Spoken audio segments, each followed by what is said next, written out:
This is KUGAN CASSIUS for IFL TV, proudly sponsored by Everlast Win. Leeds here for our Lara Warrington 2, a huge card from Headingley, live on the Zone this week. Well, I think this is one of the best fights on the card. Maxi Hughes takes on Straffon. Interesting fight, Maxi.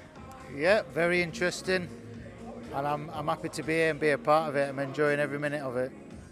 Obviously, you're going to have cross-references to Straffon's last. Well, it was a one-round blowout against James Tennyson. You can't always tell too much from that because it was in the first round. But what did you gauge from it? I know James well, and I don't want to look too much into it, but I don't believe James were 100% on the night. And like you say, it were maybe 2 minutes of action. They were both sort of in middle of the ring, trading big shots. And one of them were going to go. Unfortunately, it was James, but 10 seconds later, it could have quite easily been Straffon. So yeah, there's not much to take from that other than don't stand and have a scrap with him. Yeah, I mean, if we are to gauge something from those couple of minutes, is that he carries power, because James Tennyson definitely carries power, and yeah, that's something we can gauge from it that you have to kind of possibly be wary of. Yeah, absolutely, and I think if we got the opportunity to box him without that Tennyson fight happening, you only have to look at his record and think, you know what, look at his knockout power.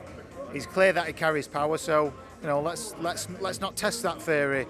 Let's be a bit cautious, and we'll plan and we'll prepare around that. So that's what we would have done even if the Tennyson fight never happened.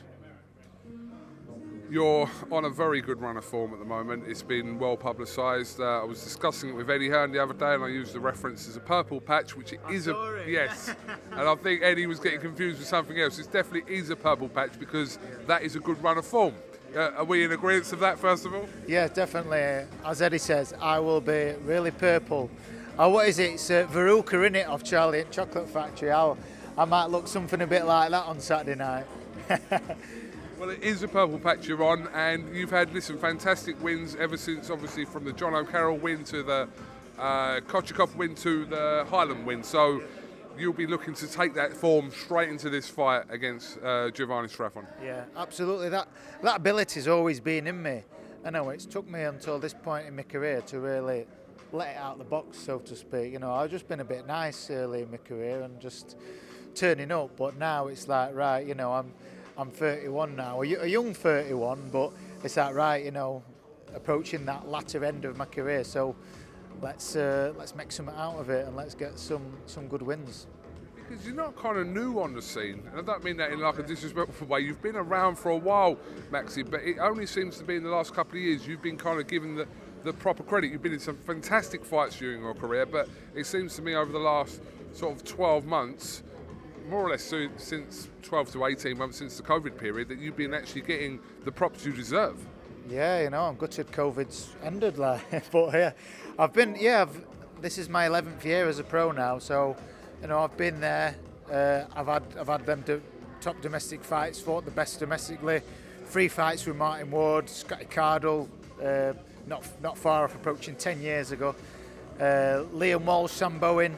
I've done my domestic apprenticeship, I've not got them wins. I've always been there, and not to mention I've been made mandatory twice for the British. It's not like I've been given a nice, easy, voluntary thingy. I have earned my right to box for the Lonsdale belt.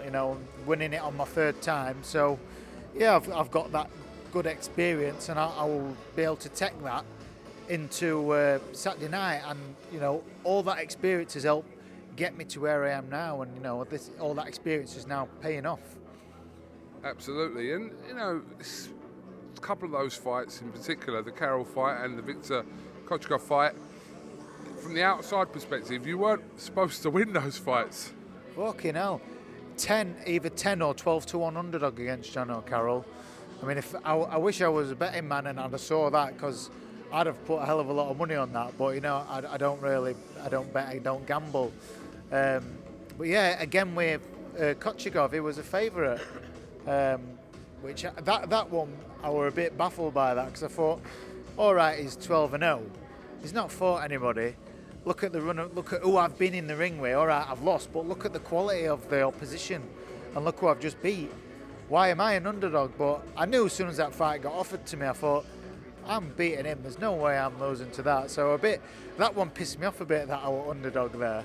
Well, listen, it's something we're not in control of. Obviously, listen, bookies odds are bookies odds, but I suppose it gives you the greatest satisfaction when you kind of humble them and prove them wrong. Yeah, I can stick my middle finger up every time at the bookies, and I'm going to be able to do it Saturday because I believe I'm the underdog again, which, you know, no surprise, it's nothing new, so let them have it, you know. I don't bother myself with the opinions of sheep. Well, listen, it's a fantastic card at Headingley this week. There's so many good fights on it. Obviously, Josh's fight with Lara, which is like a very crucial fight. Conor Benn in action, Katie Taylor in action, you're in action, Hopi Price, Ebony Bridges, the list goes on. Absolutely, and I'm proud to be a part of it. Even more proud that it's in my own county of God's own county of Yorkshire. But, you know, for anyone out there who's watched like Step Brothers, this to me, this is the Catalina wine mix of this. This is it. This is that career-defining night on a special stage at Headingley Stadium. Hopefully weather will hold out for fans, so it's going to be a special night. It certainly will. Maxi Hughes, we'll wish you the best of luck. We'll definitely grab a word with you after your fight, which is on Saturday, and with your new belt. And the new. Thank you very much, and like I said, best of luck on the weekend. Cheers, thanks for having me.